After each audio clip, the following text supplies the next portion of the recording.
किया था, यहाँ पर भी आज हम लोग फिर से उसी चीज़ को विस्तार में करेंगे। क्या है कि आपने कई तरह का क्लासिफिकेशन पहले जाना है। इसके पहले भी हम लोग 2 किंगडम क्लासिफिकेशन का आइडिया लिए हुए हैं। 2 किंगडम क्लासिफिकेशन में क्या होता था, तो एक साइंटिस्ट थे जिनका नाम है कैरोलस लिनियस। वो पूरे दुनिया में जितने भी जीव जंतु हैं, कौन कौन से जीव जंतु, या तो वो बैक्टीरिया होंगे, या तो वो मोनेरन्स होंगे, या तो वो फंजाई होगा, कोई प्लांट होगा, या कोई एनिमल होगा, ये सारे के सारे ऑर्गेनिज्म हैं, जीव हैं। इन लोगों को कैटेगराइज किया गया, वर्गीकृत किया गया और पेश किया गया था एक 2 किंगडम क्लासिफिकेशन, जिसमें कि सारे जीवों को 2 कैटेगरी में बांटा गया था, प्लांट्स का कैटेगरी और एनिमल्स का कैटेगरी। लेकिन उसमें कई सारी खामियां थीं। कई जीव ऐसे भी थे जो प्लांट के जैसा बिहेव नहीं करते थे, एनिमल की तरह बिहेव करते थे, फिर भी उसे प्लांट किंगडम में रखा गया था। और एनिमल किंगडम में भी कई जीव ऐसे थे जो फोटोसिंथेटिक थे, जो कि प्लांट का फीचर होता है, उस बावजूद इसके उसे एनिमल के कैटेगरी में रखा गया था। तो इन सारे खामियों और भी कई खामियां हैं के वजह से दूसरा किंगडम प्रचलन में आया, दूसरा क्लासिफिकेशन सिस्टम प्रचलन में आया। तो आज हम लोग उससे बेहतर क्लासिफिकेशन का सिस्टम पढ़ेंगे जिसका नाम है 5 किंगडम क्लासिफिकेशन। इसमें पूरी दुनिया में जितने भी ऑर्गेनिजम्स हैं उनको 5 अलग अलग जगत में डिवाइड किया गया है, वर्गीकृत किया गया है। और वो 5 जगत क्या हैं, तो 2 नाम तो आप पहले से जानते हैं, एक किंगडम एनिमालिया और दूसरा है किंगडम प्लांटी। तीसरा एक ग्रुप है जिसे हम लोग किंगडम फंजाई बुलाते हैं, एक है किंगडम मोनेरा और दूसरा किंगडम प्रोटिस्टा। इस हिसाब से अब हम लोग पूरी दुनिया में जितने ऑर्गेनिज्म हैं उसे 5 ग्रुप में वर्गीकृत करके पढ़ते हैं। और इस क्लासिफिकेशन सिस्टम को देने वाले साइंटिस्ट का नाम है R.H. विटेकर। ध्यान रखने की बात है, R.H. विटेकर, यह आपके लिए इंपॉर्टेंट है। और ये कब दिए थे, 1969 पे।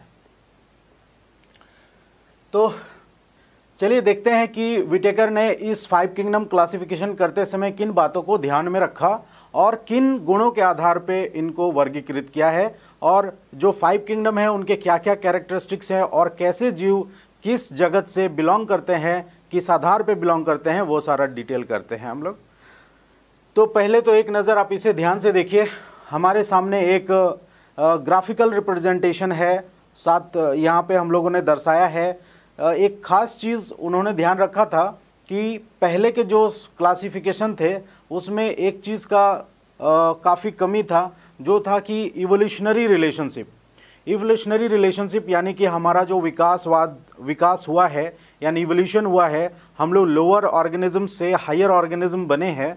तो इस सीक्वेंस को फॉलो करते हुए ये क्लासिफिकेशन को बनाने की कोशिश की गई है। पूरे तरीके से तो ये फॉलो नहीं कर पाता है, लेकिन काफ़ी हद तक फॉलो करता है। तो ये जो क्लासिफिकेशन है ये किस पर आधारित है, तो फाइलोजेनेटिक रिलेशनशिप पर आधारित है। मतलब ये है कि इनका जो इवोल्यूशन जिसके बाद जिनका हुआ है उस आधार पे इसे हम लोग दर्शाए हैं। एक एग्जांपल देता हूँ, जैसे दुनिया में सबसे पहले जो जीव आए वो मोनेरन्स आए, तो सबसे नीचे इसे लिखा गया है मोनेरन्स से के साथ साथ दूसरे जीव आ गए प्लांट्स आ गए किंगडम प्लांटी। इसके बाद मोनेरन्स से ही उद्भव कौन हुआ है, तो फंजाई, और फंजाई से कौन इवॉल्व हुआ है, तो एनिमल्स इवॉल्व हुए हैं। तो इस ग्राफ से, इस रिप्रेजेंटेशन से हमें ये आइडिया मिलता है कि हमारा इवोल्यूशनरी डेवलपमेंट कैसे कैसे हुआ है, कौन किसके बाद दुनिया में आया, इवॉल्व हुआ। तो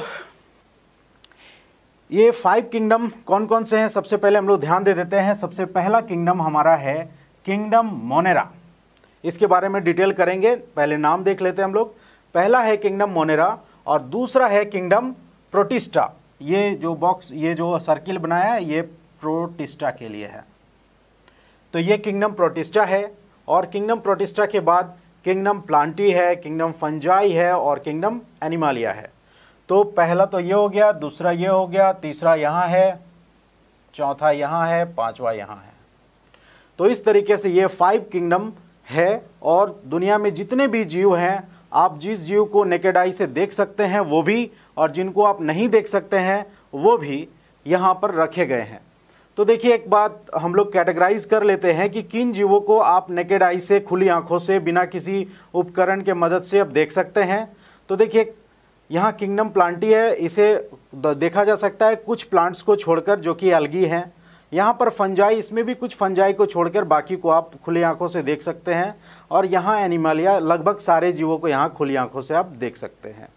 और जो खुली आंखों से कहने का मतलब है किसी माइक्रोस्कोप का मदद लेना पड़ेगा, उसमें हम लोग प्रोटिस्टा को देख सकते हैं। माइक्रोस्कोप की मदद से हम लोग किंगडम मोनेरा को देख सकते हैं। और किंगडम मोनेरा और प्रोटिस्टा को अगर आप ढूंढने जाएंगे कि कहाँ मिलता है ये, तो आपको अक्सर ऐसे जगह पे जाना पड़ेगा जहाँ पर भीगा जगह हो, डैम प्लेसेस हो या फिर पानी हो, ऐसे जगहों पे ये मिलता है। मिट्टी में, पानी में, भीगी मिट्टी में, इन सब जगहों पे ये मिलेगा। और ये सारे जीव जो हैं टेरेस्ट्रियल हैं, फंजाई टेरेस्ट्रियल है, बहुत सारे एनिमल्स दोनों जगह पे हैं, टेरेस्ट्रियल और एक्वेटिक, और बहुत सारे प्लांट्स भी टेरेस्ट्रियल और एक्वेटिक है। लेकिन जो लोअर फॉर्म्स हैं वो अधिकतर केसेस में भीगी जगह पे, डैम प्लेसेस पे और पानी पे रहते हैं, मिलते हैं। तो जब विटेकर इसे क्लासिफाई कर रहे थे तो उनके दिमाग में 5 बातें थीं, खास तौर पे 5 बातें थी। बाद में तो कई बातों को शामिल किया गया, खास तौर पे 5 बात थी जिसके आधार पर इसको क्लासिफाई किया गया। जो सबसे पहला आधार था कि जो जितने भी ऑर्गेनिज्म है दुनिया में, उसमें उनका सेल का स्ट्रक्चर, उनकी कोशिका का बनावट कैसा है। हम लोग ऑलरेडी जानते हैं कि दुनिया में जितने भी जीव हैं वो कैसे बने हैं, किसके बने हुए हैं, तो कोशिका के बने हुए हैं। इससे कोई फर्क नहीं पड़ता है कि वो कोशिका कैसा दिखता है, लंबा है, छोटा है, बड़ा है, इससे कोई फर्क नहीं पड़ता है। लेकिन वो एक लिविंग यूनिट है, वो कोशिका का ही बना होता है। अब वो एक ही कोशिका कंप्लीट ऑर्गेनिज्म को रिप्रेजेंट करता हो या फिर कई कोशिकाएं तालमेल बैठा करके टिश्यू का स्ट्रक्चर ले लिए हों, उत्तक बन गए हों, उसके बाद ऑर्गेनिज्म रिप्रेजेंट हो रहे हों, या फिर वो उत्तक अंग बन गया हो, यानी कि मल्टी सेलुलर ऑर्गेनिज्म हो। तो हम लोग बात करेंगे कि किंगडम मोनेरा में कैसे ऑर्गेनिज्म को रखा गया है। उसके पहले हम लोग बात कर रहे थे कि कॉम्प्लेक्सिटी, सेल की कॉम्प्लेक्सिटी को ध्यान में रखा गया। तो सेल की कॉम्प्लेक्सिटी का मतलब क्या है, तो सेल दुनिया में 2 कैटेगरी के होते हैं। एक ऐसा सेल जिसके सेंटर पे न्यूक्लियस नहीं होता है, न्यूक्लियस की तरह कुछ और होता है, यानी न्यूक्लियस का जो काम है वो न्यूक्लियस नहीं कर रहा है, उसकी तरह का एक दूसरा स्ट्रक्चर कर रहा है, जिसे हम लोग क्या बुलाते हैं, न्यूक्लियोइड बुलाते हैं।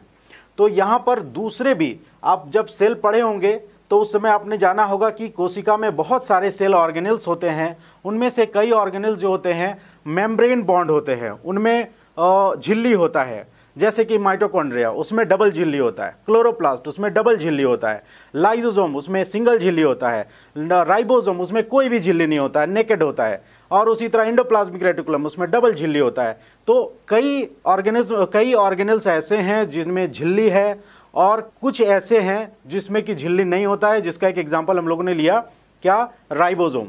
तो जितने झिल्ली वाले सेल ऑर्गेनेल्स होते हैं वो इनमें नहीं पाए जाते हैं।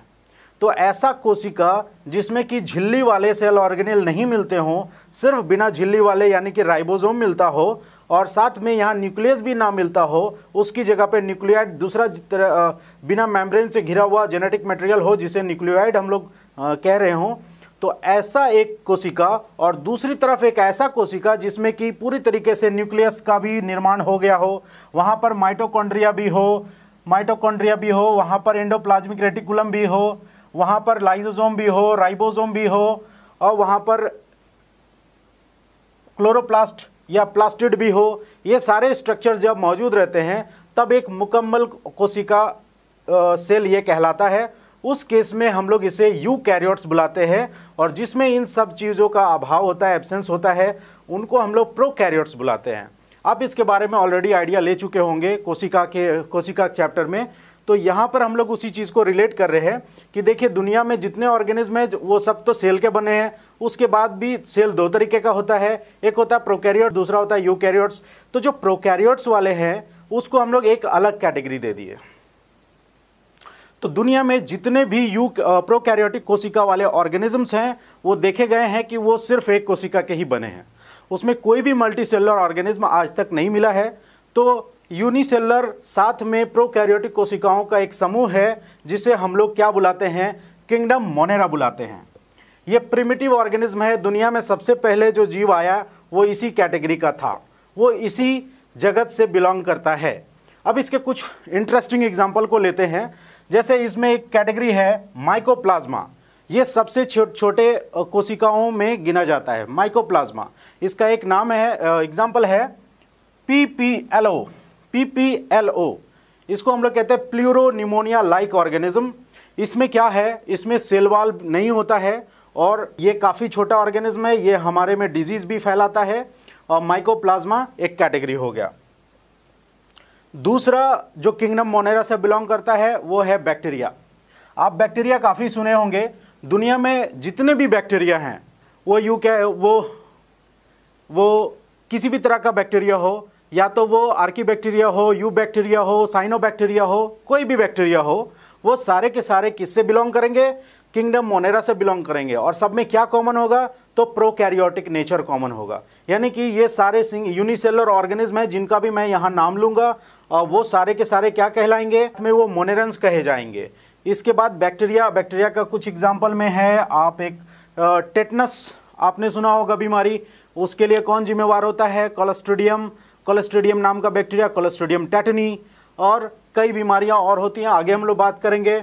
दूसरा होता है साइनोबैक्टीरिया, ये भी खास तरह का बैक्टीरिया होता है, लेकिन इसमें क्या होता है, क्लोरोफिल मौजूद होता है, ये फोटोसिंथेटिक नेचर होते हैं। और उसका कुछ एग्जाम्पल में है एस्पिरुलिना। ये एस्पिरुलिना आगे चल के हम लोग पढ़ेंगे, काफ़ी इंपॉर्टेंट है। क्यों? क्योंकि ये एस्पिरुलिना आज के समय की मांग है। देखिए, ये एस्पिरुलिना में वो सारे न्यूट्रिएंट्स होते हैं जो हम लोगों को चाहिए। हमारे शरीर में जितने भी न्यूट्रिएंट्स चाहिए वो लगभग सब एक अकेला इसी पौधे में होता है। आप पौधा तो इसे नहीं कहेंगे, इसे अकेला एक मोनेरन है जिसमें पाया जाता है। इसकी खेती आजकल होती है पानी में, टैंक में, आप घर में भी कर सकते हैं। और तो और ये ऐसा है कि स्पेस में, यानी कि जो स्पेसशिप में जाते हैं वहाँ खाने की कमी हो जाए या फिर न्यूट्रिशन की कमी से बचने के लिए ये वहाँ टैंक में इसकी खेती की जाती है एस्पिरुलिना की। और इसके टैबलेट्स भी मार्केट में मिलते हैं एस्पिरुलिना के, और ये काफ़ी न्यूट्रिशियस होता है। आगे चल के हम लोग इसके बारे में डिटेल में बात करेंगे। दूसरा यहाँ है नॉस्टक, ये भी ब्लू ग्रीन एल्गी है, साइनोबैक्टीरिया। और ये सारे लोगों को हम लोग किस जगत में रखे हैं, मोनेरा में रखे हैं। क्यों रखे हैं, रिपीट कर रहा हूँ, क्योंकि ये प्रोकैरियोटिक इन नेचर हैं, सारे के सारे यूनिसेलुलर हैं। और हम लोगों ने क्या जाना, किंगडम मोनेरा को जाना। क्या दुनिया में ऐसे भी ऑर्गेनिज्म हैं जो यूनिसेलुलर हैं लेकिन वो प्रोकैरियोटिक नहीं है, यूकैरियोटिक है? जी है ऐसे। तो ऐसे लोगों को हम लोग इस जगह पे जगह दे दिए हैं। यानी कि किंगडम मोनेरा के बाद आता है किंगडम प्रोटिस्टा। किंगडम प्रोटिस्टा में भी जितने भी ऑर्गेनिज्म यहाँ पर रखे गए हैं इस जगत में, वो सब के सब एक कोशिकीय जीव है। एक ही कोशिका में उसका सारा सिस्टम्स इन्वॉल्व है, जो भी वो उनके बॉडी में प्रक्रिया होती है सब एक ही कोशिका से संपन्न होती है। तो वो बात तो इसमें भी कॉमन है, इन दोनों में कॉमन है। लेकिन जो प्रोटिस्टेंस को मोनेरा से अलग करता है वो बात क्या है, जो हम लोगों ने ऑलरेडी बात कर लिया, वो है यूकैरियोटिक नेचर।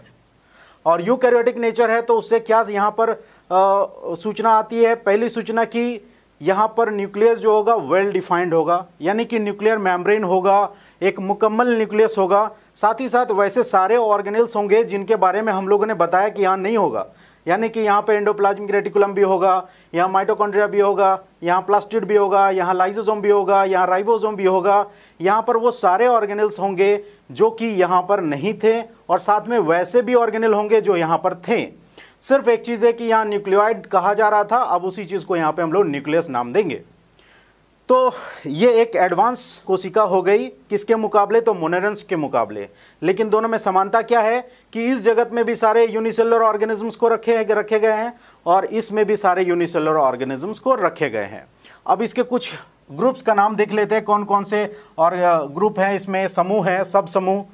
तो सबसे पहले आता है डाइनोफ्लैजेलेट्स। आगे चल के इसको हम लोग डिटेल करेंगे तो पता चलेगा कि ये एक ऐसे ऑर्गेनिज्म है जिसमें कि दो फ्लैजेला होता है, उस वजह से इन लोगों को डाइनोफ्लैजेलेट्स बुलाते हैं। एक बहुत ही इंटरेस्टिंग बात इससे जुड़ी हुई हम लोग यहाँ चर्चा करेंगे। साथ ही साथ हम लोग क्राइसोफाइट्स के बारे में भी थोड़ा सा बात करते हैं। दूसरा जो ग्रुप ऑफ ऑर्गेनिज्म है जिसको हम लोग क्राइसोफाइट्स कहते हैं, ये दोनों कहाँ मिलते हैं, तो ये दोनों पानी में मिलते हैं, खास तौर पे खारे पानी में मिलते हैं, यानी कि समुद्र में मिलते हैं।